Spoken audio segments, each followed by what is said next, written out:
पार्थ जी मुंबई से। श्री हरि। राधे राधे महाराज जी। महाराज जी, जीवन में कई बार कुछ खोकर ही कुछ पाने का अनुभव होता है। एक और कृपा और प्रशंसा होती है तो दूसरी ओर उलझन और असंतुलन बनता है। ऐसे समय में जब मन को भविष्य की चिंता और संबंधों में कठिनाई महसूस हो तब भक्ति को कैसे स्थिर और निर्मल रखें? नाम जप, उस समय नाम जप को पकड़ लेना चाहिए। जैसे अब तूफान आ रहा है तो हम किसी पहाड़ का आश्रय ले ले तो सुरक्षित हो जाएंगे। तो तूफान माया का है, बहुत बड़ा तूफान है। कभी कभी ऐसी घटनाएं होती हैं, ऐसी परिस्थितियां आ जाती हैं कि केवल एक ही रास्ता दिखाई देता है। जब ऐसी स्थिति आवे उस समय भगवान का आश्रय लो और नाम जप करो। देखो तूफान ऐसे ऐसे उड़ जाएगा और आप बिल्कुल बच जाएंगे। भगवान बचाते हैं। हरि स्मृति सर्व विपद विमोक्षणात्। भगवान का स्मरण तुरंत विपत्तियों का नाश करता है। तो जहां विपत्ति में फंसे, जहां ऐसा लगे अब मेरा माइंड काम नहीं कर रहा, उस समय विशेष भगवान का नाम स्मरण करे। भगवान से जुड़े, संसार का सहयोग न ले, संसार के किसी व्यक्ति से फोन करके सहयोग न ले कि आप हमें थोड़ी समस्या का समाधान, वो और फंसा देगा। भगवान से सहयोग ले, एकदम एकांत हो जाए और हृदय से भगवान को पुकारे, भगवान का स्मरण करे, नाथ अब मुझे रास्ता दीजिए। ऐसी परिस्थितियां फंसती है जिसमें व्यक्ति तो सहयोग कर ही नहीं सकता। अगर किसी व्यक्ति के सहयोग की सोची जाए तो और बिगाड़ देगा, वो संभाल नहीं पाएगा, वो हमारी समस्या को नहीं समझ पाएगा। वो समस्या केवल हरि से ही निपटेगी। इसलिए भगवान से प्रार्थना करना चाहिए, उस समय नाम जप बढ़ाना चाहिए और विश्वास करना चाहिए, धैर्य रखना चाहिए कि हमारी विपत्ति का नाश भगवान करेंगे।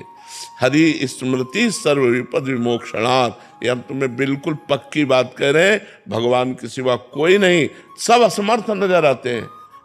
ये हमको हमारा शोषण कर सकता, पोषण नहीं कर सकता। इसलिए एक ही केवल सहयोगी होते हैं, भगवान, और हम उनका आश्रय लें और उनको भजें। उस समय तभी हमारा मंगल होगा। महाराज जी, अगर फिर भी विपत्ति दूर नहीं हो रही तो वो भी उसी को करते रहो। समय लग जाएगा, हो जाएगा, विश्वास करो। समय लग सकता है लेकिन वो कार्य हो जाएगा। वो आप उससे बच जाएंगे, उस तूफान से आप बच जाएंगे। आप उसी को पकड़े रहिए। पर जी कभी कभी वो विपत्ति तो दूर नहीं होती बट आगे चल के मंगल हो जाता है, ये भी होता है। हाँ बिल्कुल होता है। बिल्कुल तभी कह रहे हैं कि आप निकल जाओगे, आप उस विपत्ति से निकल जाओगे। आपको कुछ बिगाड़ नहीं पाएगी, समस्या आएगी, समाधान मिल जाएगा। और पकड़े रहो, नाम न छोड़ना। जैसे तूफान आ गया, हमने किसी पहाड़ का आश्रय ले लिया तो हम बच गए। ऐसे भगवान का आश्रय ले ले तो भगवान का आश्रय ही समस्त विपत्तियों से बचा लेता है। भगवान ही है जो बचा सकते हैं। यद्यपि अलग अलग विभागों की अलग अलग विपत्तियां हैं। जैसे एक विद्यार्थी है महाराज जी, वो किसी एग्जाम की तैयारी कर रहा है तो 3-4 बार में फेल हो गया। घर से मतलब विपत्ति आ रही है, मानसिक विपत्ति आ रही है, परीक्षा में पास हो नहीं पा रहा। तो अगर वो पास नहीं होता तो ये विपत्ति का समाधान तो नहीं हुआ बट आगे चल के उसको कहीं अन्यत्र और अच्छा नहीं। अगर वो एक बार फेल हुआ और वो विचार करे कि मैं फेल क्यों हुआ हूं, एक चैप्टर है वो आपको पढ़ाया गया है और उसी पढ़ाए गए चैप्टर से प्रश्न हुआ है, तो आप कोई नशा करते हो, आप कोई गंदी बात करते हो, आप अपने चिंतन को कहीं बांट रहे हो, आप हटाइए और अपने चिंतन को एकाग्रता पूर्वक लगाइए और भगवान का नाम जप कीजिए। और ना पास हो जाए तो आप हमें बताओ। भाई अगर पढ़ाई में हम फेल होते हैं तो हमको ये समझना कि 10 क्लास में अगर हम पढ़ रहे हैं तो 11वें क्लास का प्रश्न नहीं आएगा, 10वीं क्लास का प्रश्न आएगा। और टीचर उस विषय को हमको पढ़ाते हैं तो उस समय हमारा दिमाग कहाँ गया, उस चैप्टर को हमने क्यों तैयार नहीं किया। इसका मतलब हमारा दिमाग बटा हुआ है मनोरंजन में, कहीं गर्लफ्रेंड बॉयफ्रेंड, कहीं व्यसन, कहीं ऐसी जगह बटा हुआ है जो हम अपने विषय से दूर होते चले जा रहे हैं पढ़ाई से। तो हमें चाहिए, इसीलिए हम कहते हैं कि ये बड़ी तपस्या का समय होता है।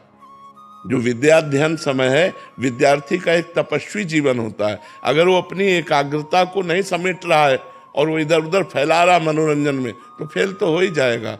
और भगवान का नाम जप करें और संयम से अपने चित्त को अपने पढ़ाई में लगावें तो निश्चित पास हो जाएंगे। क्योंकि चैप्टर एक सीमित है, क्लास का चैप्टर एक सीमित है, असीम नहीं है कि भाई कहीं से भी प्रश्न हो जाएगा।